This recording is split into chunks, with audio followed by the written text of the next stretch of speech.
Дикая лошадь неоднократно топчет своего детеныша. Вы не поверите, кто его спасет.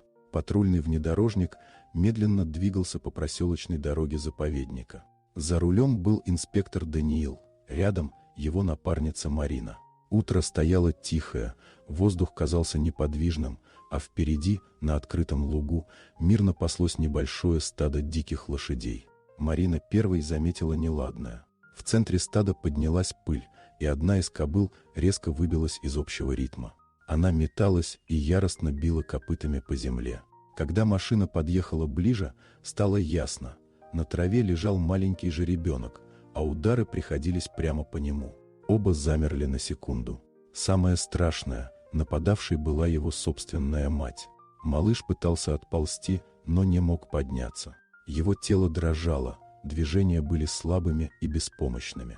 Каждый новый удар поднимал облако пыли, скрывая хрупкую фигурку. Даниил, привыкший к суровым законам дикой природы, стиснул зубы. Марина уже тянулась к рации. Они понимали, если не вмешаться сейчас, шансов почти не останется. Даниил резко нажал на газ. Машина рванула вперед, мотор зарычал на всю равнину. Марина начала сигналить, пытаясь отвлечь кобылу громким звуком. Та вздрогнула, подняла голову и настороженно посмотрела в их сторону. Внедорожник подъехал совсем близко. Присутствие людей заставило кобылу отступить. Она еще несколько секунд стояла неподвижно, глядя на жеребенка, а затем развернулась и ушла к стаду. Когда пыль осела, инспекторы увидели, что у кобылы был тяжелый округлый живот. Она ожидала еще одного детеныша. Причина ее поведения стала понятной – жестокий, но древний инстинкт. В условиях дикой природы более слабый детеныш иногда становится жертвой ради будущего потомства.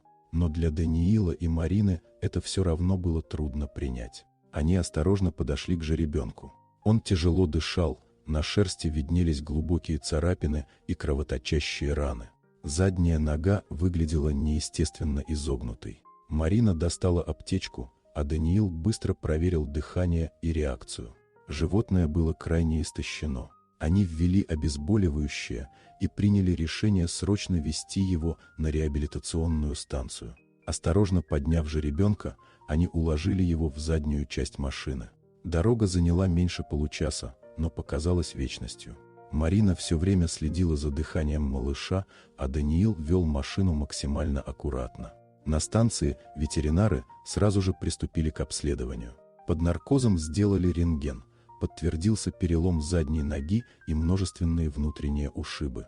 Ногу зафиксировали, раны тщательно обработали.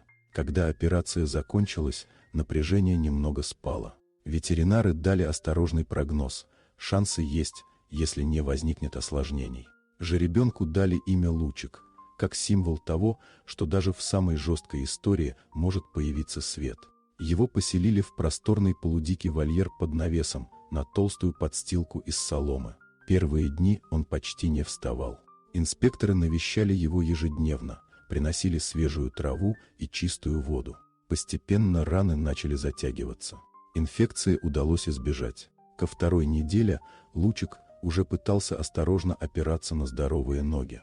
В его взгляде появилось спокойствие, тот панический страх, который был в первый день, постепенно исчез.